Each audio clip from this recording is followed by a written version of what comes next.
નમસ્કાર, હું છું માનસી અને બુલેટિન ઇન્ડિયાની વિશેષ રજૂઆતમાં આપનું સ્વાગત છે। દેશ અને રાજ્યમાં વધતા પેટ્રોલ અને ડીઝલના ભાવને લઈને પ્રજા તહીમામ પોકારી ઉઠી છે। ત્યારે સરકાર દ્વારા મહત્વની પોલિસી જાહેર કરવામાં આવી છે।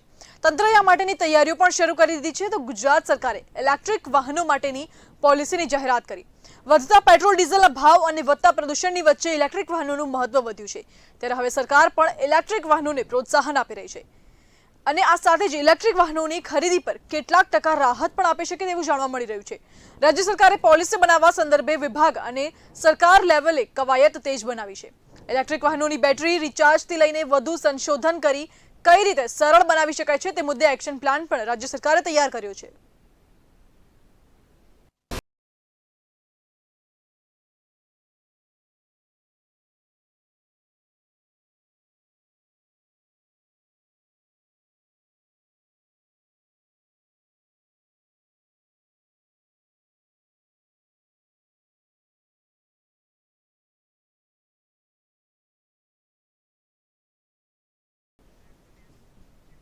ગુજરાતમાં આગામી 4 વર્ષ માટે ઇલેક્ટ્રિક વ્હીકલ પોલિસી જાહેર કરવામાં આવી છે। આ પોલિસી જાહેર કરવામાં આવતા જ ગુજરાત દેશમાં પ્રથમ ક્રમે આવી ગયું છે। મુખ્યમંત્રી વિજય રૂપાણીએ પત્રકાર પરિષદ યોજીને ઇલેક્ટ્રિક વ્હીકલ પોલિસીમાં મળનારી સબસિડીની માહિતી આપી હતી, જેમાં 2 વ્હીલર માટે 20,000 અને 4 વ્હીલર માટે 1.5 લાખ રૂપિયાની સબસિડી આપવાની પણ જાહેરાત કરવામાં આવી છે। પ્રદૂષણનું પ્રમાણ, કાર્બન ડાયોક્સાઇડ ઓછો થાય અને ઇલેક્ટ્રિક વ્હીકલથી ગાડીઓ ચાલે તો શહેરોમાં હાઈવે ઉપર પ્રદૂષણ મુક્ત ગુજરાતને બનાવવાની દિશામાં આપણો આ પ્રયાસ છે અને એટલા માટે અમે લોકોએ ઇલેક્ટ્રિક વ્હીકલ માટેની પોલિસી અને ભારતમાં ગુજરાત એવું પહેલું રાજ્ય બનશે કે જેને ઉદાર રીતે નીતિ રીતિ બનાવીને આ પોલિસી આજે હું એની જાહેરાત કરું છું। આ પોલિસી આવનારા 4 વર્ષ માટે એનો અમલ થશે અને ઉત્તરોત્તર આપણે ઇલેક્ટ્રિક વ્હીકલ્સ એ લોકો વધુ ઉપયોગ કરતા થાય એ આપણો ભાવાર્થ છે અને સાથે સાથે ગુજરાતમાં ઇલેક્ટ્રિક વ્હીકલનું પ્રોડક્શન પણ મેન્યુફેક્ચરિંગ પણ વધે એ પણ આપણો દૃષ્ટિકોણ એમાં સમાયેલો છે। ઇલેક્ટ્રિક વ્હીકલ જે છે એમાં 2 વ્હીલર, 3 વ્હીલર અને 4 વ્હીલર, મોટા ભાગે સ્કૂટર બાઇક, પછી આવે છે તો રિક્ષા અને 4 વ્હીલર એટલે મોટર ગાડી, આ 3 ઉપરનું કોન્સન્ટ્રેશન ને આપણો ભાર છે। આપણે આ પોલિસીથી 6 લાખ ટન કાર્બન ઉત્સર્ગ અટકશે। 6 લાખ ટન, 5 કરોડ રૂપિયાનું ઈંધણ પણ આપણે બચાવીશું। 2 વ્હીલર માટે 20,000 સુધી આપણે સબસિડી આપીશું, વ્હીકલ દીઠ 20,000 સુધીની સબસિડી આપીશું। 3 વ્હીલરમાં 50,000 રૂપિયા સબસિડી આપીશું, એટલે રિક્ષા જે લેશે એને 50,000 રૂપિયા સુધીની સબસિડી આપીશું અને 4 વ્હીલરમાં 1.5 લાખ રૂપિયા સુધીની સબસિડી આપણે આપીશું। અમારી ધારણા એવી છે કે 500 જગ્યાએ ગુજરાતમાં હાઈવે ઉપર આ પ્રકારના ચાર્જિંગ સ્ટેશન્સ પણ ઊભા કરવામાં આવે અને એને કેપિટલ સબસિડી અમે આપવા માટે પ્રયત્ન કરીએ છીએ, કરશું। બીજું, ઇલેક્ટ્રિક વ્હીકલ આનુષંગિક એન્સિલરીનું પણ મેન્યુફેક્ચરિંગ ગુજરાતમાં વધશે આપણી આ પોલિસીને કારણે અને આપણે આગળ વધી શકીશું। આપણી ધારણા એવી છે કે લગભગ 1.25 લાખ સ્કૂટર આ દોડતા થઈ જાય, લગભગ 75,000 રિક્ષાઓ તુરંત જ આ પોલિસીનો લાભ લઈને આગળ વધે અને લગભગ 25,000 જેટલી કાર પણ સ્ટાર્ટ થાય અને સ્વાભાવિક છે પેટ્રોલ ડીઝલ ભરાવા ન કારણે એમને ઘણું સસ્તું પણ પડશે એ એમનું આવું જવું. આ રીતે એક પ્રયત્ન છે આપણો. તો મુખ્યમંત્રી વિજય રૂપાણીએ પત્રકાર પરિષદ યોજીને ઇલેક્ટ્રિક વ્હીકલ પોલિસી અંગેની જાહેરાત કરી હતી. આ નીતિ અને પોલિસી દ્વારા ઈ વ્હીકલની નવી ટેકનોલોજીને પ્રોત્સાહન મળશે તથા ઈ વ્હીકલના ડ્રાઇવિંગ, વેચાણ, ધિરાણ, સર્વિસિંગ અને ચાર્જિંગ વગેરે ક્ષેત્રમાં રોજગારીની તક પણ વૃદ્ધિ થશે. રાજ્ય સરકારે કાળજીપૂર્વકની વિચારણા તેમજ ઇલેક્ટ્રિક વ્હીકલ ક્ષેત્રના વિવિધ નિષ્ણાંતોના અભિપ્રાયો અને સહાયથી ટેકનોલોજી, ઉત્પાદન પ્રક્રિયા તેમજ ઈ વ્હીકલ સંબંધિત પરિબળો તથા ભારત સરકારની નીતિઓને ધ્યાનમાં લઈને ગુજરાતની આ ઈ વ્હીકલ પોલિસી ઘડવામાં આવી છે. રૂપાણીએ જણાવ્યું હતું કે ગુજરાત ઇલેક્ટ્રિક વ્હીકલ પોલિસીમાં મુખ્યત્વે 4 બાબત પર વિશેષ ભાર આપવામાં આવ્યો છે.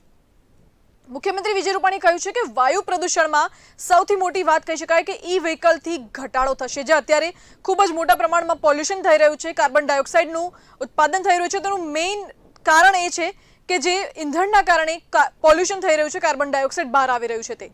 બીજી બાજુ જોવા જઈએ તો ઈ વ્હીકલથી પોલ્યુશન એટલું ઘટી જશે. અગર આ ઈ વ્હીકલ ગુજરાતમાં આવી જશે, ગુજરાતમાં કાર્યરત થઈ જશે, ત્યારે ઈ વ્હીકલથી પોલ્યુશન સાવ ઘટી જશે. આ ઉપરાંત રાજ્યમાં ઇલેક્ટ્રિક વ્હીકલનો ઉપયોગ વધારવા જેને લઈને રાજ્ય સરકારે ઈ વ્હીકલ અને એને આનુષંગિક સાધન સામગ્રીના ઉત્પાદનનું મેન્યુફેક્ચરિંગ હબ બનાવવું તેમજ ઇલેક્ટ્રિક મોબિલિટી ક્ષેત્રે યુવા સ્ટાર્ટઅપ અને રોકાણકારોને પ્રોત્સાહિત કરવા સાથે સાથે વાહનોના ઈંધણના ધુમાડાથી થતા વાયુ ધ્વનિ પ્રદૂષણને ઘટાડી પર્યાવરણની રક્ષા કરવી, આ તમામ સરકારના હેતુ છે કે જેના કારણે આ ઈ વ્હીકલ પોલિસી જાહેર કરવામાં આવી છે.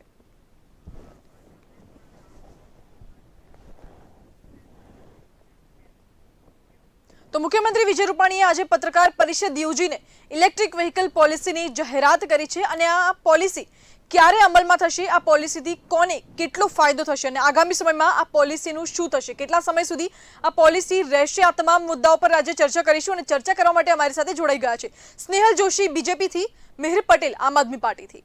આ બંનેનું ખૂબ ખૂબ સ્વાગત છે બુલેટિન ઇન્ડિયામાં. સૌપ્રથમ આપણે વાત કરી રહ્યા છીએ કે જે ગુજરાતમાં ઈ વ્હીકલ પોલિસી મુખ્યમંત્રી વિજય રૂપાણી દ્વારા લોન્ચ કરવામાં આવી છે, તે ઈ વ્હીકલ પોલિસી શું છે, કોને મેઇનલી આનાથી ફાયદો થશે અને કેટલો ફાયદો થશે, સ્નેહલ જોશી જણાવશો. જી નમસ્કાર. આપણા યશસ્વી પ્રધાનમંત્રી શ્રી નરેન્દ્ર મોદીજીએ જે એક ગ્લોબલ વિઝનરી છે પોતે, એમને ખાસા સમય પહેલા એક વાત કરી હતી ને જે લોકોએ ખૂબ બિરદાવી હતી આખા વિશ્વમાં, કે આવનારા દિવસોમાં એન્વાયરમેન્ટ અને જે ગ્રીન હાઉસ ગેસીસનું એમિશન છે, જેનાથી પ્રદૂષણ વધી રહ્યું છે, તેને ડામવા માટેનો એક નિશ્ચિત પ્રયાસ કરવો પડશે. યુનાઇટેડ નેશન્સના જે ગોલ્સ છે એમાંનો ગોલ નંબર 7 જેની અંદર રિન્યુએબલ એનર્જીસ ને બધું આવે છે, એના ભાગ રૂપે આ ભારત સરકારે ખૂબ સારી યોજનાઓ કરી છે. અને આજે ગુજરાતમાં આપણા સંવેદનશીલ મુખ્યમંત્રી શ્રી વિજયભાઈ રૂપાણીએ આ જે ઇલેક્ટ્રિક વેહિકલ પોલિસી છે તેની જાહેરાત કરી છે. આ પોલિસીમાં ખૂબ સારી વાત એ છે કે આ ખૂબ ઉદારતાથી કરેલી પોલિસી છે, જેનાથી સામાન્ય જનમાનસને પણ ઇલેક્ટ્રિક વેહિકલ્સ વાપરવાનો એક ફાયદો થશે.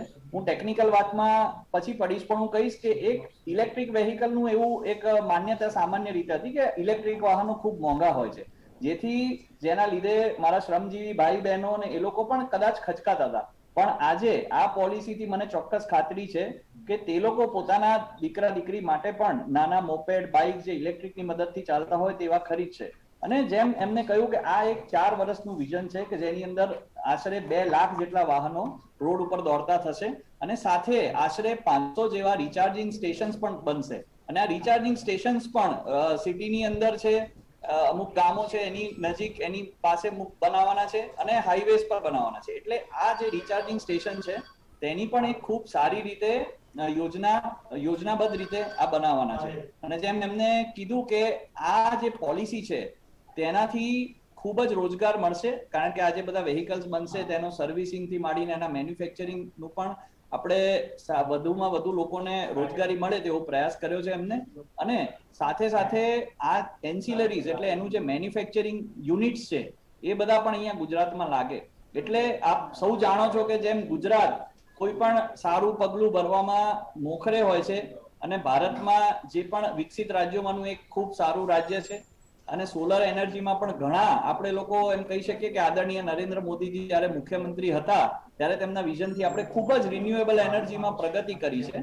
અને એ જ પ્રગતિને આગળ વધારવા માટે આજે વિજય રૂપાણીજીએ આ યોજનાની જાહેરાત કરી છે અને મને પૂરેપૂરી ખાતરી છે કે આવનારા દિવસોમાં આનાથી મારા ગુજરાતના દરેક વર્ગના ભાઈ બહેનોને અને દરેક લોકોને ખૂબ સારો ફાયદો થશે. ઇલેક્ટ્રિક વાહન માટે અવેરનેસ વધશે, સોલર એનર્જી ને રિન્યુએબલ એનર્જી માટે ખૂબ જ એમની જે બધી ભ્રાંતિઓ છે તે પણ ઓછી થશે ધીરે ધીરે, અને આપણા દરેક શહેર અને ગામ વધારે લવેબલ ને લીવેબલ થશે, કારણ કે આ જે પ્રદૂષણ છે તેની માત્રા ખૂબ ઘટી જશે.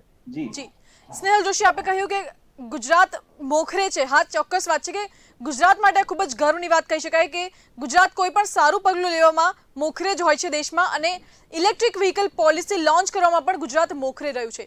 તમે એ પણ કહ્યું કે આ જે પોલિસી લોન્ચ કરવામાં આવી છે તેમાંથી તમામ લોકોને ફાયદો થશે. મીર પટેલ, આપને પૂછવા માંગુ છું કે જેમ કે સ્નેહલ જોશીએ કહ્યું કે તમામ લોકોને આનાથી ફાયદો થશે, તો કોને કોને ફાયદો થશે? તમને શું લાગે છે, ખરેખરમાં ફાયદો થશે કે શું? કેવું છે કે આટલા વર્ષોથી ભાજપા સરકાર છે અને એમનું કામ પણ આપણે ગુજરાતની જનતાએ અને દરેક લોકોએ જોયું છે.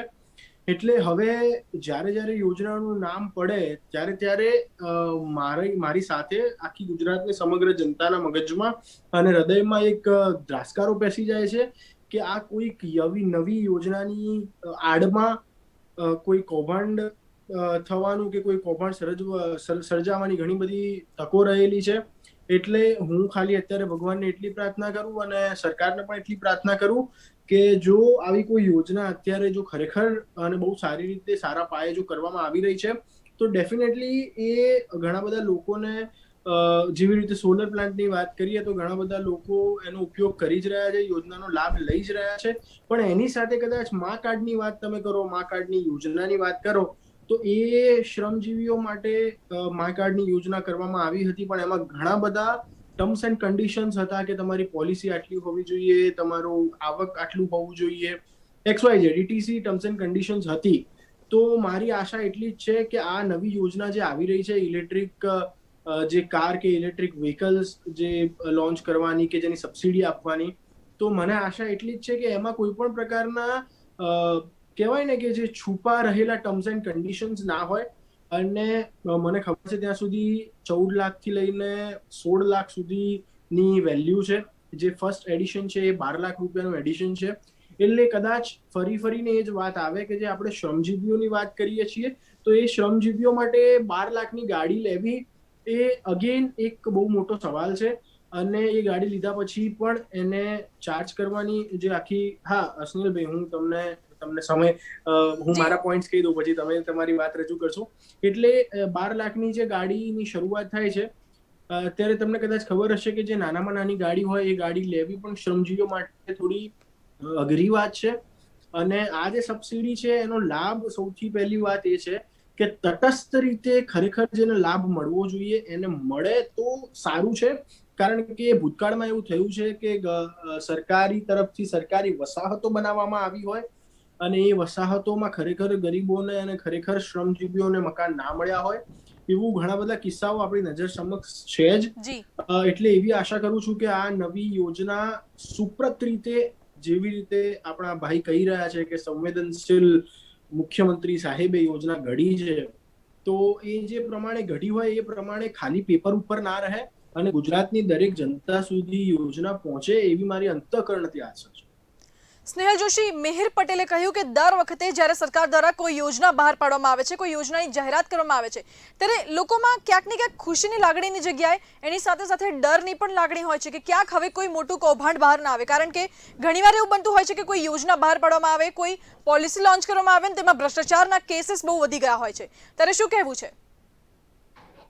બેન, હું તમને ખાસ કહીશ કે આમ આદમી પાર્ટીની આ એક તકલીફ છે. એમને એમની દુકાન અહીંયા ખોલવી છે અને ભ્રષ્ટાચારની જે માળાઓ એ લોકો ફેરવે છે એમાં એમનો પણ વાંક નથી. જો તમે લાલ ચશ્મા પહેર્યા હોય તો તમને બધી દુનિયા લાલ જ દેખાય. એટલે એમને બધા ભ્રષ્ટાચારીઓ જ દેખાય છે. આજે જ્યારે દરેક જગ્યાએ ડાયરેક્ટ પૈસા વ્યક્તિઓના ખાતામાં પહોંચે છે તો એની અંદર કોઈ પણ પ્રકારનો ભ્રષ્ટાચાર આવતો નથી. બેંક, નેશનલાઇઝ બેંક જેવી સંસ્થાઓ જ્યારે આમાં લોન આપે છે, આમાં સબસિડી આપે છે અને એની અંદર બાદ મળે છે. જ્યારે મારો શ્રમજીવી છે તો એ કદાચ 12 લાખની ગાડી નહીં લે તો એ લોન લેશે અને 15, 20, 25 હજારનું એક નાનું મોપેડ પણ લેશે. એટલે આની અંદર એવું જરૂરી નથી કે બધા આપણે ગાડીમાં ફરતા થાય, જેની જેવી શક્તિ હોય પણ એ ખૂબ સારી રીતે લે. અને આજે એક વાત કરી છે એમને કે ભાઈ આમાં ભ્રષ્ટાચાર થશે. હવે આપ જ કહો કે આ લોકોને તકલીફ એ છે કે ક્યાંય એ લોકો વાંક નથી કાઢી શકતા, કારણ કે ગુજરાતની અંદર અને એ ભારતની અંદર પણ આદરણીય પ્રધાનમંત્રીજીની જે યોજનાઓ છે તે ડાયરેક્ટ બેંકથી લિંક કરવામાં આવી છે અને લાભાર્થીઓને સીધો લાભ મળે છે. એટલે આની અંદર આવી ભ્રાંતિ ફેલાવી કે લોકોને ફાળ પડે છે તે મારી દ્રષ્ટિએ યોગ્ય નથી. જે લોકો સમજુ છે, જે લોકો ભારતીય જનતા પાર્ટીની સાથે છે, અને અમને આશા છે કે ઘણો ખરો વર્ગ, જેમાં ખાસ કરીને જે લોકો ભણેલા છે અને યંગ જનરેશન છે, તેઓની ચાહના ભારતીય જનતા પાર્ટી માટે છે. એન્વાયરમેન્ટ માટે વધારે કોન્શિયસ રહેવું, આ રીતે ઇલેક્ટ્રિક વેહિકલ્સને પ્રમોટ કરવા, સોલર એનર્જી અને એવા રિન્યુએબલ સોર્સિસનો ઉપયોગ વધારે ને વધારે કરવો, આ મારા આજના ગુજરાતના યુવાન યુવતીઓને ચોક્કસ ગમે છે. અને આમ આદમીની જે ભ્રામક વાતો છે તેનાથી મને પૂરી ખાતરી છે કે એ લોકોને કોઈ ફરક નહીં પડે. પણ સાથે સાથે જો આમ આદમી આ રીતે ભ્રામક વાતો કરતી રહેશે તો એમની જે છાપ છે તે ગુજરાતની અંદર ખરડાતી રહેશે, 100%ની વાત છે. અને જે પણ મા કાર્ડની વાત કરે છે તો એમને કદાચ ડેટા સારી વસ્તુ જોઈ નથી. મા કાર્ડની અંદર અનેક બહેનોને પણ આની અંદર લાભ મળેલો છે અને આની અંદર કોઈ પણ પ્રકારની ક્યાંય કઈ તકલીફ નથી. હા, 5-10% ત્રુટી હોઈ શકે, પણ આ જે વસ્તુ છે ને એની અંદર ભ્રષ્ટાચારનો એટલે કોઈ નથી, કારણ કે આ બધું બેંકથી લિંક હોય છે. એટલે મને 100% ખાતરી છે કે આ જે યોજનાઓ છે તેની અંદર ખૂબ જ સારી રીતે એને ઇમ્પ્લિમેન્ટ કરવામાં આવશે અને દરેક નાગરિકને લાભ મળશે. અને છેવાડાનો માનવી છે એને પણ નાનું જો મોપેડ લેવું હશે ઇલેક્ટ્રિકનું તો મળશે. અને હું મિહિરભાઈને કહીશ કે જરા ધીરજ રાખો, થોડો પોઝિટિવ અભિગમ રાખો. હજી જે પ્રાઇઝિસ છે એ બી કંપનીઓ જ્યારે ગુજરાતમાં બનાવતી થશે તો સ્વાભાવિક છે તેની પ્રાઇઝિંગ ઓછી થશે. એટલે આપણે આમાં પોઝિટિવ અભિગમ રાખી અને બધાએ આપણે આપણા અર્થને બચાવવાની વાત છે, આપણા એન્વાયરમેન્ટને આવનારી પેઢીઓ માટે બચાવવાની વાત છે. આમાં ભ્રષ્ટાચારના નામે પોલિટિક્સ ના શોધે આમ આદમી પાર્ટી, એવી મારી એમને પ્રાર્થના છે અને વિનંતી પણ છે મિત્ર તરીકે એમને. એટલે મને લાગે છે કે આની અંદર ભ્રષ્ટાચાર ને બધું કશું થવાનું નથી અને ખૂબ સારી રીતે આનું અમલીકરણ થશે. મીર પટેલ, સ્નેહલ જોશીએ જેમ કે કહ્યું કે ભ્રષ્ટાચારનું કોઈ જ નામ નથી, પરંતુ સ્નેહલ જોશીએ એ પણ કહ્યું બીજી બાજુ કે આમ આદમી પાર્ટીને ગુજરાતમાં પગ પસેરો કરવો છે અને તેના માટે ભ્રષ્ટાચારને એક મુદ્દો બનાવીને ચાલી રહી છે. સ્નેહલભાઈ, કદાચ તમે ભાજપ સાથે સંકળાયેલા છો તો કદાચ તમને અંદરની વાતો ખબર જ હશે, પણ તમે કેમેરા સામે નહીં બોલી શકતા હો. પણ જે તમે બેંકની લિંક થયેલી વાત કરી એની ખાલી એક જ યોજનાનું હું ઉદાહરણ તમને આપવા માંગુ છું, કારણ કે સમય ઓછો છે એટલે વધારે હું તમને નહીં કહું. પણ તમે જે આમ આદમી પાર્ટીની છાપ ખરડાવવાની XYZ વાતો કરી એની સામે હું ખાલી એક જ તમારી યોજનાનું ઉદાહરણ આપવા માંગુ છું. એ છે મુખ્યમંત્રી પ્રેરિત યોજનાઓ, જેની અંદર 26 જેટલી યોજનાઓ હતી, 26 થી 27. એમાં 7મા નંબરની કે 8મા નંબરની યોજના એટલે ગૌચર યોજના. આના વિશે તમે જરા થોડુંક તમે તમારા એન્ડથી ડીપલી તમે જાણી લેજો કે કેટલા કરોડનું કૌભાંડ થયું છે, બેંક લિંક હતી કે નથી, નેશનલાઇઝ બેંક લિંક હતી કે નહોતી. આટલું ખાલી તમે તમારી રીતે તમે જાણ કરી લેજો. અને જો કદાચ તમને ના મળે અને તમારી ડિબેટમાં જ મને તમારે એવું હોય કે અત્યારે આ ડિબેટમાં ચાલુ ડિબેટમાં જ જોવું છે, તો મારી પાસે પુરાવા છે. હું તમને 4000 પેજના પુરાવા સાથે બતાવી શકું છું. કેટલા? હાઈકોર્ટે આપેલા 4000 પુરાવા આરટીઆઈ કરીને લીધેલા 4000 પેજના પુરાવા હું તમને અત્યારે ચાલુ ડિબેટમાં બતાવી શકું એમ છું, કારણ કે હું મારા ઘરમાં જ બેઠો છું. એટલે જો તમારે એ અત્યારે હાલ જોવું હોય તો હું હાલ પણ તમને બતાવી શકું છું. એટલે જો તમે કદાચ એવું કહેતા હો કે નેશનલાઇઝ બેંક સાથે સંકળાયેલી હોય એટલે કૌભાંડ ના થાય, સાહેબ તમે જે 5-10% કૌભાંડની વાત કરી એ ચલો હું સ્વીકારી પણ લઉં કે 5% કૌભાંડ તમે કર્યું હશે, પણ 100% કૌભાંડની વાત જ્યારે સાહેબ આવે છે ત્યારે મને દુઃખ થાય છે કે આ જનતાએ ટેક્સ આપેલો પૈસા છે. તમારા સંવેદનશીલ સરકારની તમે જે વાત કરી રહ્યા છો ને, જો ખરેખર સંવેદનશીલ સરકાર હોત ને તો આ જનતાના ટેક્સના પૈસાનો સીધી જગ્યાએ, સારી જગ્યાએ, સરળ જગ્યાએ ઉપયોગ થયો હોત, ના કે કૌભાંડમાં ઉપયોગ થયો હોત. અને રહી વાત આમ આદમી પાર્ટીને ગુજરાતમાં ઘર બનાવવાની, તો સાહેબ આમ આદમી પાર્ટીને ખરેખર જો ગુજરાતમાં આવવું છે અને આવી રહી છે તો એના માટે કોઈ પણ પ્રકારના ભ્રષ્ટાચારનો કે કોઈ પણ પ્રકારના ખોટા આક્ષેપનો સહારો લેવાની જરૂર નથી. કારણ કે આમ આદમી પાર્ટી એ રાજનીતિ નહીં પણ કામ નીતિ કરવા આવે છે. અને ફક્ત ને ફક્ત આપના આમ આદમી પાર્ટીના કામથી ગુજરાતની જનતા અત્યારે ભરપૂર પ્રવાહ સાથે આમ આદમી પાર્ટીમાં જોડાઈ રહી છે. જી સ્નેહલ જોશી, શું કહેવું છે? હું એમ કહીશ કે આમની પોતાની વાતમાં જ એટલો બધો વિરોધાભાસ છે, અને આપના માધ્યમથી જેટલા પણ જોડાયેલા દર્શકો છે તેને પણ કહેવા માંગીશ કે આપ આમ આદમીના બે ચહેરા તમે જોઈ શકો છો.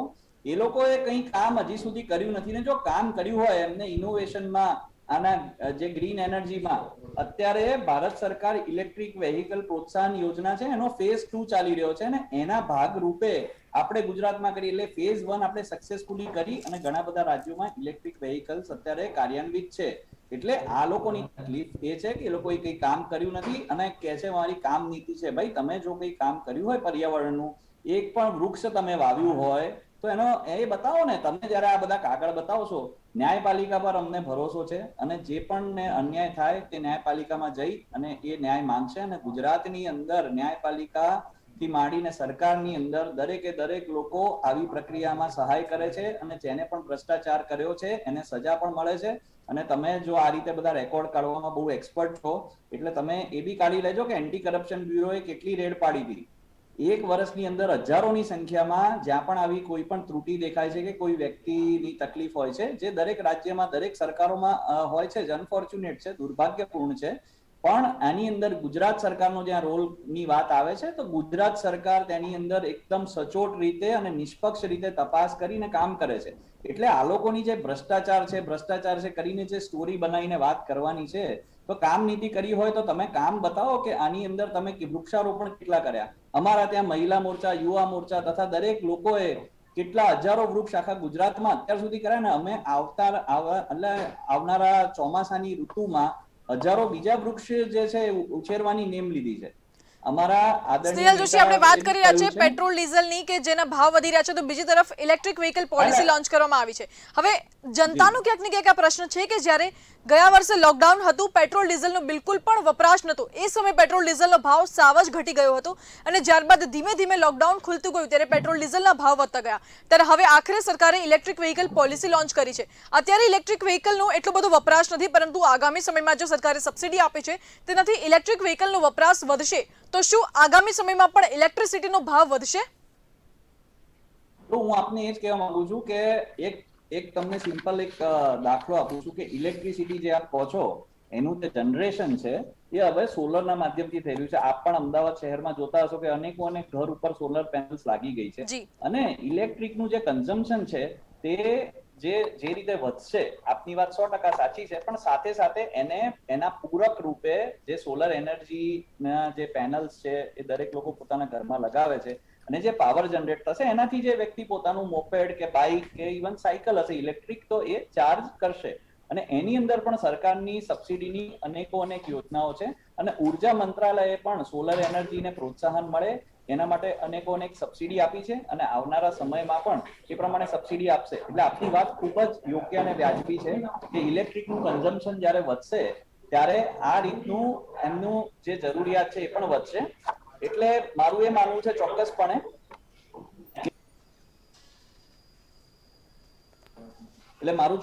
એવું માનવું છે કે આવનારા દિવસોમાં આ રીતે આપણે સોલર એનર્જી ને બીજા રિન્યુએબલ એનર્જી એ પૂરક રૂપ સાબિત થશે. જી. મિહિર પટેલ, જેમ કે સ્નેહલ જોશીએ જણાવ્યું કે આવનારા દિવસોમાં સોલર એનર્જીનું જે ઉત્પાદન થશે તેની સામે આપણે પહોંચી વળીશું ગુજરાતની જે જરૂરિયાત હશે તેને. પરંતુ આપનું શું માનવું છે કે સોલર એનર્જીથી જેટલું બી ઇલેક્ટ્રિસિટીનું ઉત્પાદન થશે તેની સામે ઇલેક્ટ્રિસિટીનો જેટલો વપરાશ હશે ઇલેક્ટ્રિક વ્હીકલ થકી તે પૂરો પડશે ખરો? હા, એટલે સૌથી પહેલા તો બેન હું સ્નેહલભાઈના એક સવાલનો જવાબ આપું કે સાહેબ મારી તમે ફેસબુક પ્રોફાઇલ કે ઇન્સ્ટાગ્રામ પ્રોફાઇલમાં જઈને જોઈ શકો છો. મેં મિહિર પટેલ એકલા હાથે 10,000 વૃક્ષ મારી ટીમ સાથે મેં વાવ્યા છે. 10,000 વૃક્ષ, ફોટા, લોકેશન એ બધું જ તમને મારી ફેસબુક પ્રોફાઇલ પર મળી જશે. અભિનંદન આપું છું, ખૂબ સરસ, થેન્ક યુ. ખૂબ હા, એટલે ટીમ કામ કરી જ રહી છે અને કામ કરી જ રહ્યા છે અમે લોકો પર્યાવરણ માટે. બીજી એક વાત જો હું તમને જે બેને મને સવાલ કર્યો કે સોલર એનર્જીની જે તમે વાત કરી રહ્યા છો, તો સોલર પ્લાન્ટ જ્યારે ગવર્મેન્ટ ઇન્સ્ટોલ કરવા આવે છે ત્યારે તમારા ઘરના વોલ્ટેજ પ્રમાણે અને તમારા ઘરના કેટલા વોલ્ટેજ ચાલી રહ્યા છે એના પ્રમાણે તમને સોલર પ્લાન્ટ આપવામાં આવે છે. હવે મારો સિમ્પલ સવાલ એટલો છે કે કદાચ મારા ઘરે હું ગાડી લાવીને મૂકીશ તો શું એ મારી ગાડીના વોલ્ટેજ પણ એ ઘરના વોલ્ટેજ સાથે કાઉન્ટ થશે કે નહીં થાય? હવે જો એ મારી ગાડીના વોલ્ટેજ મારા ઘરના વોલ્ટેજ સાથે કાઉન્ટ નથી થતા તો અગેન એનો એ સવાલ પાછો આવશે કે મને એટલી જ સોલર એનર્જી મળી છે જેટલી મારા ઘરને જરૂર છે, જી મારા વ્હીકલને જરૂર છે એટલી એનર્જીનો કોઈ સમાવેશ કરવામાં આવ્યો નથી. જી એટલે ઘણા બધા સવાલો છે, એની સાથે બહુ ક્લેરિટી સાથે આગળ કામ કરવું પડશે. અને એક સવાલ એ પણ છે કે ધારો કે આજે મારા ઘરને 4 વોટ સોલર એનર્જીની જરૂર છે, મારા ઘરે 4 વોટ સોલર પેનલ છે, હવે મારા ઘરે ગાડી આવશે અને એને એ 1.5 વોટની ગાડી હશે તો શું સરકાર મને મારા ઘરે અત્યારે જે 4 વોટની સોલર પેનલ લાગેલી છે એમાં 1.5 વોટનો વધારો કરી આપશે કે નહીં કરી આપે, એ સવાલો પણ છે. બીજા એની સાથે એ સવાલો છે કે 1.5 વોટનો વધારો કર્યા પછી જો કદાચ કન્ઝ્યુમર એ યુઝ નથી કરતું તો એના અકાઉન્ટમાં જમા થશે. હવે એકાઉન્ટમાં જમા થશે, તમે એક માણસની વાત કરો એ જ્યારે હજારો માણસોના એકાઉન્ટમાં જમા થતું જાય, આજે લોકલ લેવલે પણ કદાચ ફ્રોડ થતો હોય, કંપની લેવલે પણ ફ્રોડ થતો હોય, તો ક્યાંક ને ક્યાંક કાં તો જે ઉર્જા સપ્લાય કરનારી કંપનીઓ છે એ સફર કરશે, ક્યાં તો ક્યાંક ને ક્યાંક આપણી જે જાહેર જનતા છે એ સફર કરશે. એટલે જો આ યોજના બહુ સારી યોજના છે અને જો ખરેખર આ યોજનાનો અમલ કરી રહ્યા છો તો 360 ડિગ્રી ક્લેરિટી સાથે અને ચારે બાજુ જોઈને આ યોજના બહાર પાડવી જોઈએ એવું મારું માનવું છે. સ્નેહલ જોશી, જેમ કે મિહિર પટેલે કહ્યું કે હા એક્ઝેક્ટ વાત છે કે ઘરમાં જેટલું બી વપરાશ છે એનાથી વધારે અગર કારને વોલ્ટેજ જોઈશે તો શું સરકાર એની પરવાનગી આપશે કે નહીં, અને શું એટલું વોલ્ટેજ પૂરતું પ્રમાણમાં મળી રહેશે કે નહીં, મતલબ કે demand is equals to supply થશે કે નહીં, શું થશે?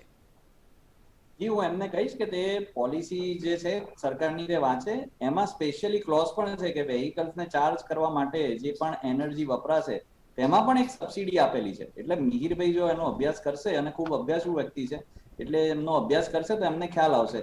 અને હંમેશા જી સ્નેહલ જોશી, તમે કહ્યું કે એમાં પણ સબસિડી આપેલી છે, એ સબસિડી દર્શક મિત્રોને જણાવશો કે કેટલી સબસિડી આપેલી છે? અગર વોલ્ટેજનો યુઝ વધારે થાય, demand is equals to supply નહીં થાય તો શું? સોલર પેનલ્સ જ્યારે લાગે છે ત્યારે જેમ એમને કીધું તેમ એક ઘરની જે જેટલા કિલોવોટનું કન્ઝમ્પશન છે એ ઉપરાંત એક એક્સપાન્ડેબિલિટી પણ હોય છે, અને જે તમે એને વાપરો તો એની અંદર જે સરકાર છે એ 23 થી માંડીને 30% અંદરની રેન્જમાં એ તમારો પ્રોજેક્ટ કોસ્ટની ઉપર એને સબસિડી મળતી હોય છે.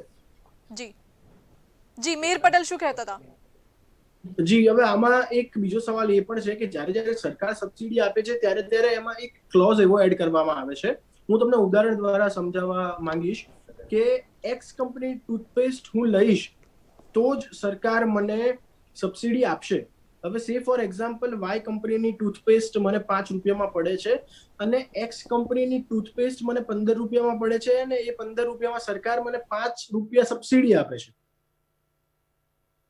સમજી રહ્યા છો તમે વાત કે એક્સ ટૂથપેસ્ટ મને 15 રૂપિયામાં પડે છે અને સરકાર એમાં મને 5 રૂપિયા સબસિડી આપી રહી છે.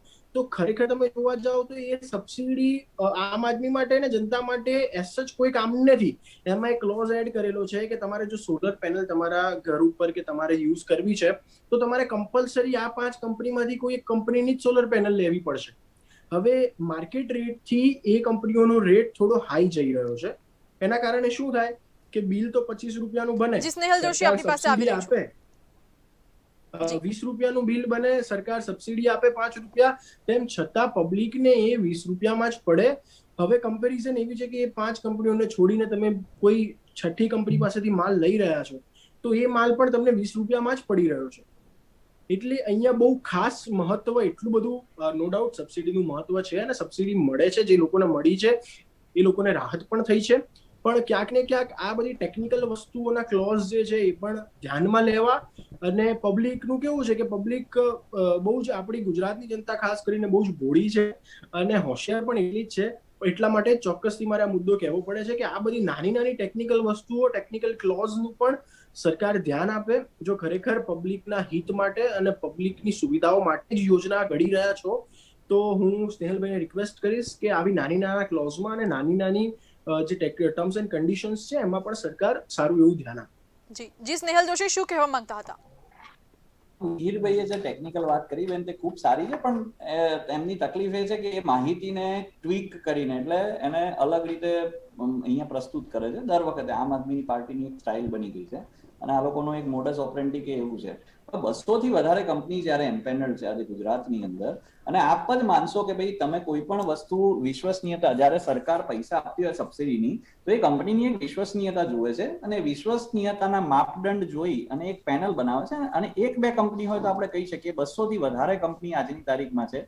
એટલે જે પણ વ્યક્તિને લગાવી હોય સોલર પેનલ તે આમાં કરી શકે છે. પણ હું મૂળ મુદ્દા પર પાછો આવીશ કે જે આપ વેહિકલની વાત કરી, તો અમદાવાદની અંદર આપ જોતા હશો પોતે કે આશરે 1 વર્ષ પહેલા 50 થી વધારે BRTS બસીસ જે છે તે ઇલેક્ટ્રિક થી ચાલી રહી છે. પછી અમદાવાદ મ્યુનિસિપલ કોર્પોરેશનની અંદર જો તમે એક નિયમ આવી ગયો હતો પહેલા, જે ફેઝ 1 માં હતો, કે આપણે જો વેહિકલ 2 વ્હીલર તમે લો તો એની અંદર રોડ ટેક્સ ની અંદર માફી પણ હતી, અને 4 વ્હીલર લો તો પણ એની અંદર માફી હતી. 2 વ્હીલરમાં 100% અને 4 વ્હીલરમાં રોડ ટેક્સ ઉપર 50% માફી અમદાવાદ મ્યુનિસિપલ કોર્પોરેશન આપતું હતું. એટલે ભારત સરકારની જેટલી પણ યોજનાઓ છે તેને ગુજરાતની સરકાર ખૂબ જ સારી રીતે છેલ્લા વ્યક્તિ સુધી, છેવાડાના માનવી સુધી પહોંચે. હવે આપ વિચારો કે આમ એક નાનું ઉદાહરણ આપ્યું કે રોડ ટેક્સમાં પણ જ્યારે અમદાવાદ મ્યુનિસિપલ કોર્પોરેશન અને નગરપાલિકાઓ આ રીતે માફ કરતી હોય તો એનો લાભ લોકોને થાય છે.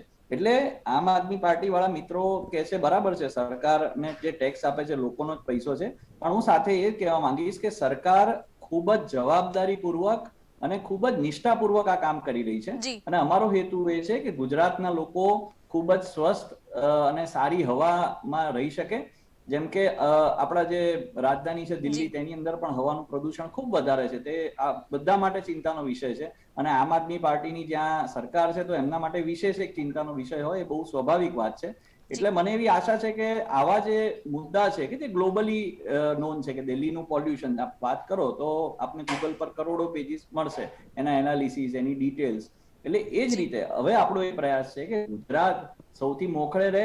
ગુજરાતમાં જે વાતાવરણ છે તે એની અંદર કાર્બનના જે આજે એમિશન થાય છે એના ગેસીસ છે એકદમ ઓછા થાય, અને અહીંયાના લોકોનું સ્વાસ્થ્ય ખૂબ સારું રહે અને લવેબલ ને લિવેબલ ગુજરાત બને.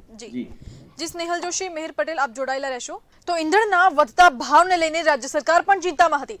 કેન્દ્ર સરકાર, રાજ્ય સરકાર માટે પણ આ સારી વાત નથી કે ઈંધણના ભાવ આટલા વધી રહ્યા છે, લોકો પર બોજ વધી રહ્યો છે.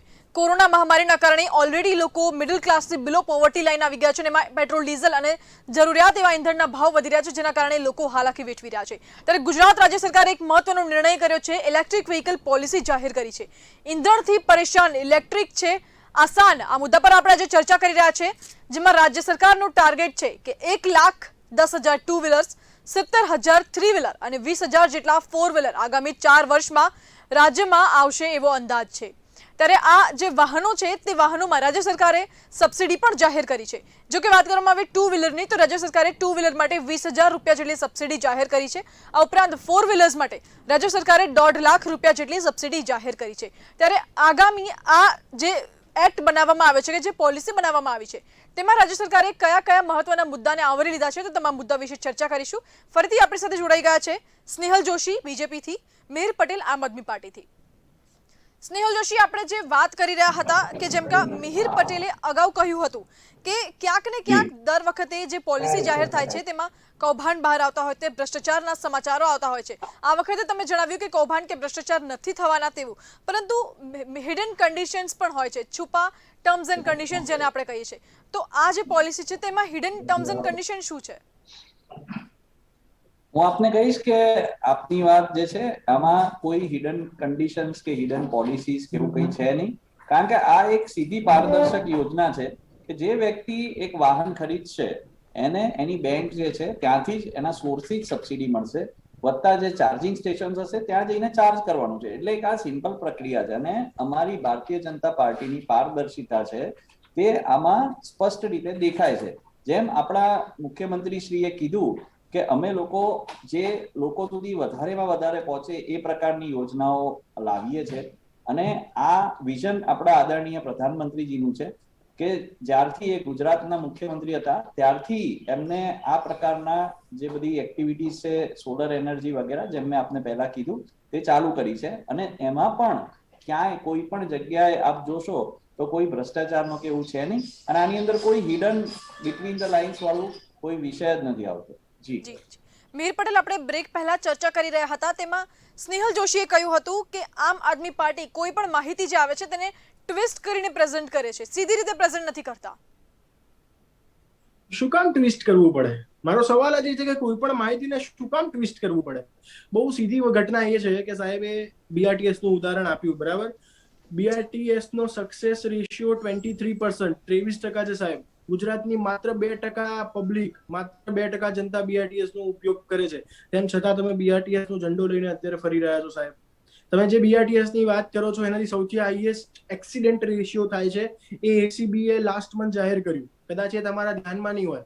એ થોડી માહિતી સાહેબ આપશ્રીના અને બેન આપશ્રીના ધ્યાનમાં આવે એવું હું ઈચ્છું છું. કોઈ વાતને ટ્વિસ્ટ કરવી પડે એવી જ નથી, કારણ કે સરકાર કેટલી સંવેદનશીલ છે એ કદાચ છેલ્લા ઘણા વર્ષોથી જનતા જાણી રહી છે, જનતા જોઈ રહી છે.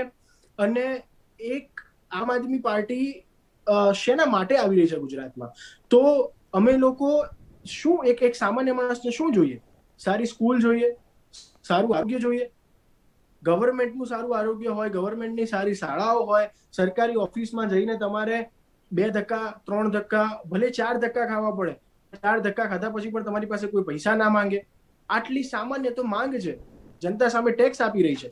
કોઈ પણ સવાલને ટ્વિસ્ટ કરવાનો એટલા માટે નથી આવતો, પણ જેમ સ્નેહલભાઈએ કીધું કે આમ આદમી પાર્ટીનું એક થઈ ગયું છે, એ એટલા માટે એવો હાવ ઉભો થયો છે કારણ કે સતત આમ આદમી પાર્ટી સરકાર અને વિપક્ષ બંનેની મિલીભગત જનતાની સામે લાવી રહી છે, લાવતી રહેશે.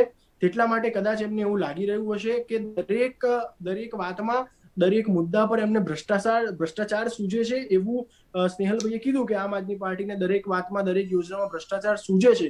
પણ એ ભ્રષ્ટાચાર સૂજે છે ક્યારે? જ્યારે તમે એટલો બધો ભ્રષ્ટાચાર કર્યો હશે ત્યારે. અમે કઈ ઘરેથી તો કઈ લાવવાના નથી. આરટીઆઈ ની સરસ મજાની સુવિધા છે સાહેબ. હું આ જેટલા પણ ડેટા આપી રહ્યો છું એ બધા આરટીઆઈ મારફતે લેવામાં આવેલા છે. બધો ડેટા આરટીઆઈ મારફતે છે. તમે અત્યારે ચાલુ ડિબેટમાં મને કહેશો તો પણ હું તમને બતાવી શકું એમ છું. એટલે કોઈ પણ મુદ્દાને, કોઈ પણ વાતને ટ્વીક કરવાનું એસચ કોઈ હેતુ હોતો નથી. ખાલી જે મૂળ મુદ્દાઓ છે એ જનતાની સમક્ષ સીધા આવે એટલો અમારો હેતુ હોય છે. બાકી પબ્લિકના સપોર્ટમાં અને પબ્લિક માટે ઓલવેઝ આમ આદમી પાર્ટી અને આમ આદમી પાર્ટીનો દરેક કાર્યકર 24/7 હાજર જ છે અને હાજર જ રહેશે. જી સ્નેહલજી, શું કહેવા માંગતા હતા આપ? કહેવા માંગીશ કે અમારા મિત્રએ જે વાત કરી બીઆરટીએસ ની એની, તો જ્યારે ગુજરાતની જનતા, અમદાવાદની જનતા, એમાં મારા વિદ્યાર્થીઓ હોય, સિનિયર સિટીઝન્સ હોય અને ઘણા બધા જોબ ઉપર જતા ભાઈઓ બહેનો હોય, જ્યારે એનો ઉપયોગ કરી રહ્યા હોય ત્યારે આ આંકડા લાવી અને આ બધી વાત કરે છે. અને બીજી એક વાત કહું છું કે આમ આદમી પાર્ટી ગુજરાતમાં શું કરવા આવી, આ ભાઈ એ કહે છે. તો અરવિંદભાઈએ, એમના જે અધ્યક્ષ છે દિલ્હીમાં બેઠેલા, એમને અન્ના હઝારેના સ્ટેજ ઉપરથી કીધું હતું કે મેં કભી ચુનાવ નહીં લડુંગા, અને સોગંદ ખાઈને કીધેલું. એ આખા વિશ્વએ જોયું હતું, મીડિયાએ પણ એની નોંધ લીધેલી. આપ આર્કાઇવલ્સ જોશો તો એ બધાને મળી જશે. જ્યારે એવું કહેવા વાળા વ્યક્તિ અહીંયા આવે અને અહીંયા પછી આ બધી રીતે વાત કરે અને ખોટી ભ્રામક વાતો ફેલાવવાનો કરે અને એક હાવ ઉભો થયો. એટલે કોઈ પણ પ્રકારનો હાવ નથી. હાવ જેને હોય, કોઈક વ્યક્તિ જ્યારે ખોટા કાર્યોમાં સંકળાયેલો હોય તો એને કશો હાવ હોય. અમે ગુજરાતની જનતા સાથે એમના સુખમાં અને દુઃખમાં કાયમ ઉભા રહ્યા છે અને આવનારા દિવસોમાં પણ ઉભા રહીશું અને એમની સાથે જ રહી અને કામ કરીશું. એટલે અમને કોઈ પણ પ્રકારનો હાવ નથી. એટલે જો તમારા જે દર્શકો બી આને જોતા હોય તો હું કહેવા માંગીશ કે આમ આદમી પાર્ટી આવી હાવની ને બધી મિલીભગતની વાતો કરે છે, એ પણ એમની એક ઉપજાવી કાઢેલી સ્ક્રિપ્ટેડ વાતો છે. એટલે આ લોકો ખૂબ સારા છે સ્ક્રિપ્ટ લખવા. એના માટે હું લોકોને બિરદાવીશ કે સરસ સ્ક્રિપ્ટ લખીને એ લોકો આવ્યા છે અને બધી વાતો કરી. દરેક લોકો એક સાથે એક સરખું બોલવું આવી રીતે ચેનલ્સ પર આવીને. પણ ગુજરાતની જનતા ખૂબ જ હોશિયાર છે. એટલે મહેરબાની કરીને આવી ભ્રામક વાતો અહીંયા કરી અને એ લોકોને તમે ભ્રમિત ના કરતા. અને મને 100% ખાતરી છે કે આ જે બધી ખોટી એમની વાતો છે તે એક દિવસ સતી થશે અને ગુજરાતની જનતા જેમ ભારતીય જનતા પાર્ટીની સાથે છે, ભારતીય જનતા પાર્ટીને સાથ સહકારને આશીર્વાદ આપે છે, તેમ આવનારા દિવસોમાં પણ આપશે અને અમે ખૂબ જ નિષ્ઠાપૂર્વક એ લોકોની સાથે આ જ રીતે કામ કરતા રહીશું. જી મિહિર પટેલ, આપ શું કહેવા માંગતા હતા? વાતો ચત્તી તો હું અત્યારે જ કરી દઈશ. બીજેપીની 40 થી વધારે યોજનાઓ જેના આરટીઆઈ રિપોર્ટ્સ મારી પાસે છે. ભારતીય જનતા પાર્ટી અને ગુજરાત સરકારની 40 થી વધારે યોજનાઓ જેના આરટીઆઈ રિપોર્ટ્સ પુરાવા સાથે મારી પાસે છે, જેમાં એક યોજનામાં 100 કરોડથી વધારે રૂપિયાનું કૌભાંડ કર્યું હોય એવી 40 યોજનાઓ. તો મને હાલ કહો તો હું હાલ એના પુરાવા આપવા તૈયાર જી, છું. કઈ યોજના છે તમારા મતે કઈ છે? એની 40 યોજનાઓ મેં તમને કહ્યું એ પ્રમાણે એક યોજના તો હમણાં જ મેં એમની સમક્ષ મેં એમને કહ્યું, અને કદાચ મારી પાસે તો 40 જ હશે, પણ સ્નેહલભાઈ પાસે તો કદાચ 400 હશે, કારણ કે એ તો પાર્ટીમાં રહીને કામ કરે છે, એટલા માટે એમની પાસે ઘણી બધી યોજનાઓ એવી હશે. રહી વાત BRTS ની, તો તમે જે કહી રહ્યા છો કે BRTS ના સ્ટુડન્ટ્સને એનો લાભ લીધો, તો કદાચ તમને નહીં ખબર હોય કે ઓનલાઈન BRTS નું પેમેન્ટ કરવામાં કેટલા સાયબર ક્રાઇમ નોંધાયા છે. એ કદાચ તમે એકવાર એના કાગળિયા પણ ફેરવીને જુઓ તો તમને અંદાજો આવશે કે BRTS નું જે કાર્ડ રિન્યુ કરાવવાનું હોય, જે ટિકિટનું કાર્ડ, તમને કદાચ આઈડિયા હશે કે BRTS માં ટિકિટનું કાર્ડ રિન્યુ કરાવવાનું હોય, એ કાર્ડ રિન્યુ કરાવવા માટે કેટલા સાયબર ક્રાઇમ એટલે છે કે કેટલા સ્ટુડન્ટ્સના અકાઉન્ટમાંથી પૈસા જતા રહ્યા છે, અને એ અકાઉન્ટમાં એમનું એનરોલ કરવા માટે BRTS ની એપ એનરોલ કરવા માટે પણ ઘણા વિદ્યાર્થીઓ સાથે ફ્રોડ થયો છે.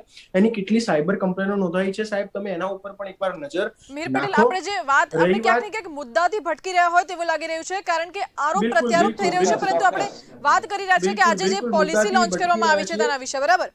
સ્નેહલ જોશી, આપને પૂછવા માંગુ છું કે ઇલેક્ટ્રિક વ્હીકલ્સ માટે અત્યારે જે સબસિડી સરકાર દ્વારા આપવામાં આવી રહી છે, તો શું આગામી સમયમાં એવું બની શકે છે કે પેટ્રોલ અને ડીઝલ થકી ચાલતા જે વાહનો છે તે થોડા થોડા કરીને બંધ કરી દેવામાં આવે, કે પછી સંપૂર્ણપણે બંધ કરી દેવામાં આવે?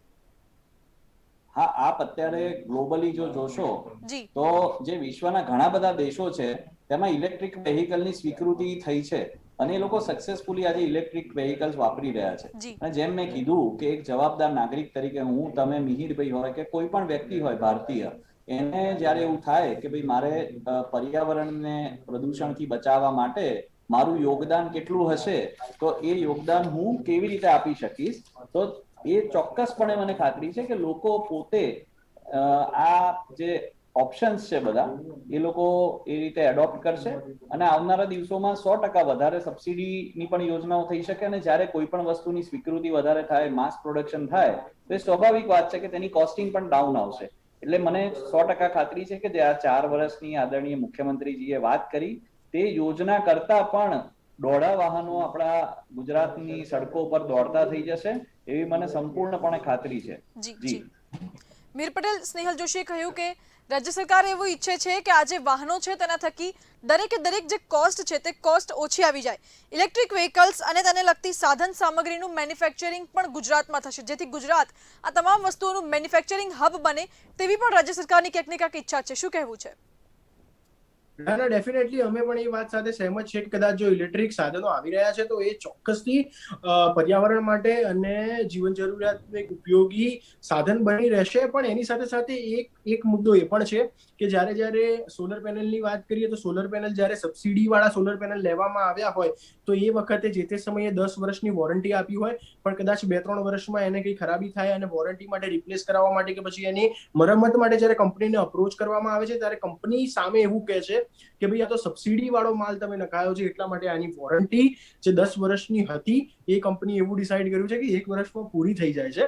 એટલે અગેન આગળ પણ મેં ઘણા બધા એવા લૂપહોલ્સ મેં તમને કહ્યા કે જે રહી જતા હોય છે જ્યારે સરકાર સબસિડી આપવાની વાત કરે છે ત્યારે.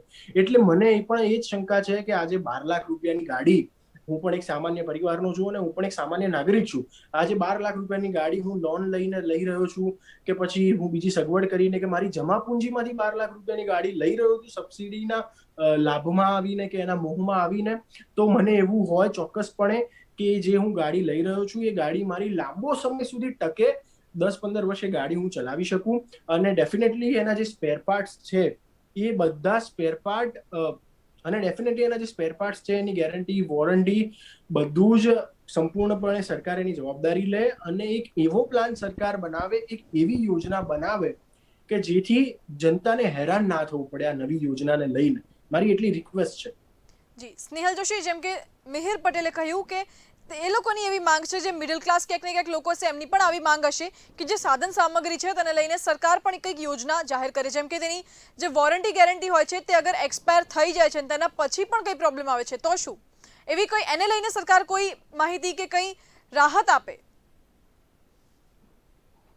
જી હું આપને કહીશ કે જેમ મેં પહેલા પણ કહ્યું કે કોઈ પણ પ્રોડક્ટ છે તે ગવર્મેન્ટ મેન્યુફેક્ચર નથી કરતી, પણ એક પેનલ્સ હોય છે. હવે જેમ ભાઈએ કહ્યું તો અત્યારે આપ જુઓ તો ટાટા કંપની છે, જે ખૂબ જ પ્રતિષ્ઠિત કંપની છે અને આખા વિશ્વમાં એનું નામ છે. જેગુઆર અને લેન્ડ રોવર પણ હવે ટાટાની માલિકી છે. જી તો મિહિરબેનને કહીશ કે આવી કંપનીઓ પર પ્રશ્નચિહ્ન ઉઠાવો કે ભાઈ શું થશે, આ થશે, એ ખૂબ અયોગ્ય વસ્તુ છે. અને આપણે એક ભારતીય તરીકે પણ આપણને ગર્વ હોવો જોઈએ કે આપણા હિન્દુસ્તાનની કંપની ટાટા છે, એને વિશ્વની ઘણી કંપનીઓ ટેક ઓવર કરી, એ જ ઇલેક્ટ્રિક કાર લોન્ચ કરી રહી છે. અને આ એક દરેક વસ્તુ છે એ બ્લેક એન્ડ વ્હાઇટ પર થાય છે. આપ કોઈ પણ વ્યક્તિ કોઈ પણ પ્રોડક્ટ લે, ઘરમાં ટીવી હોય, ફ્રીજ હોય કે નાનામાં નાનો મોબાઈલ ફોન હોય, તો તેની અંદર વોરંટી ગેરંટીની સિસ્ટમ વર્ષોથી આવે છે. એટલે આની અંદર કોઈ પણ પ્રકારની ત્રુટિ કે એવું કંઈ અત્યાર સુધી જો એવું કંઈ થતું હોત તો એ આગળ આવ્યું હોત. એટલે મને એ લાગતું નથી કે આવું કંઈક એની અંદર હશે. પણ હું સાથે સાથે એ પણ વાત કરીશ કે જે પણ સરકારની યોજના હશે તે 100% એવી હશે કે જેની અંદર આપણા લોકોને, એન્ડ યુઝરને લાભ થાય, કોઈ પણ પ્રકારના તેને તકલીફો ના પડે અને આ પ્રોડક્ટ જે એ ખરીદે અને એનો જે હેતુ હોય તેમાં પૂરેપૂરો એને સક્સેસફુલી એ વસ્તુને સારી રીતે એ વાપરી શકે.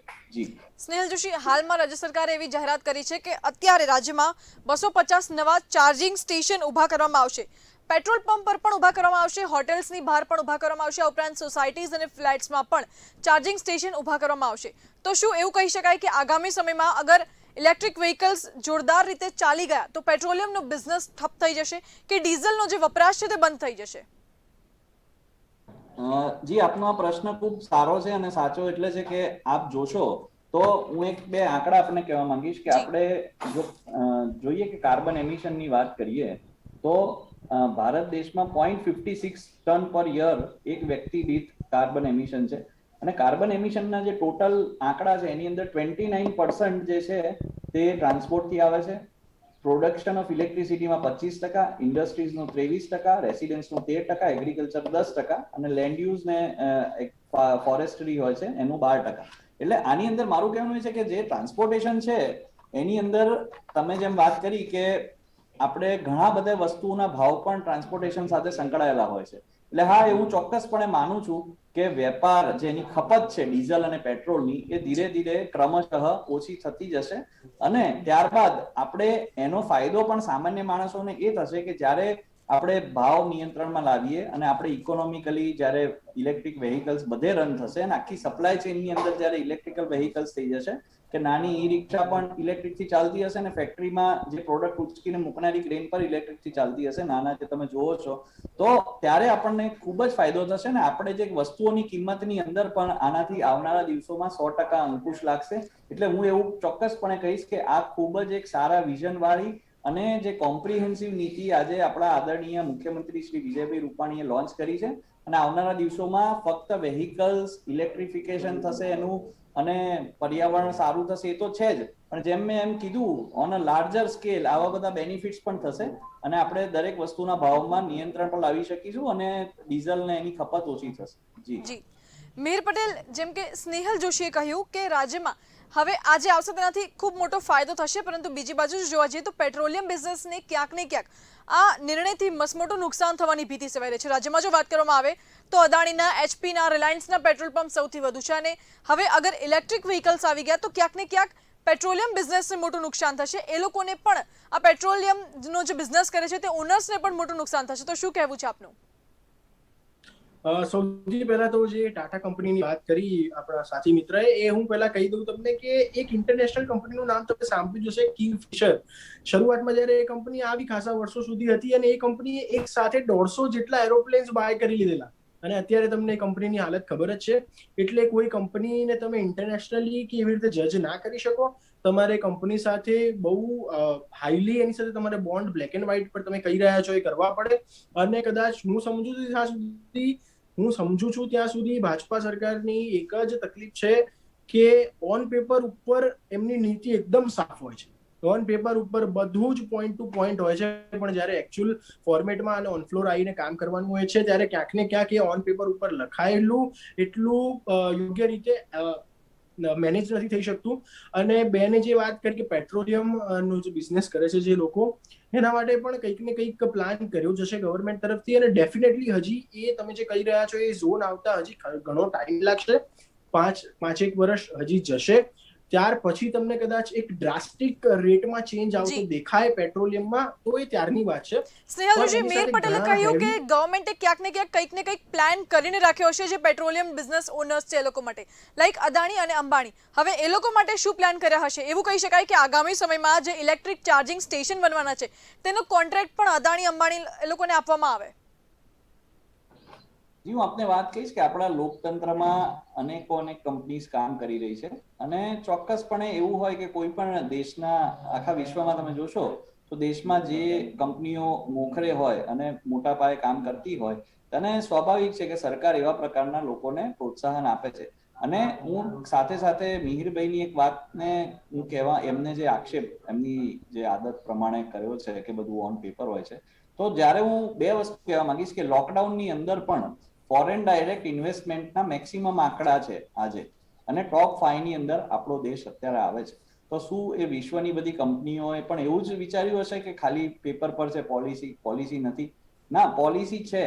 આ જે વિશ્વની મોટી કંપનીઓને પણ જ્યારે ભારતમાં કંઈક બનાવવું છે, આપણા દેશમાં પ્રગતિ એનાથી થઈ શકે, મારા ભાઈ બહેનોને એનાથી કામ મળી શકે, તો એ પોલિસી તો છે જ. સાથે સાથે મારા જે નાના ભાઈઓ છે, શ્રમજીવીઓ છે, એ લોકો માટે પણ ઘણી યોજનાઓ છે. અને જ્યારે સરકાર 1.5 થી 2 વર્ષથી 80 કરોડ લોકોને પણ અનાજ બી પૂરું પાડ્યું છે, અને આ બધાની અંદર કોઈ પણ જાતનું કરપ્શન ક્યાંય દેખાતું નથી. એટલે હું એમને કહેવા માંગીશ કે આ પ્રકારે ભારતીય જનતા પાર્ટીની policy on paper, on ground દરેક રીતે એકદમ સ્પષ્ટ અને નિષ્પક્ષ હોય છે.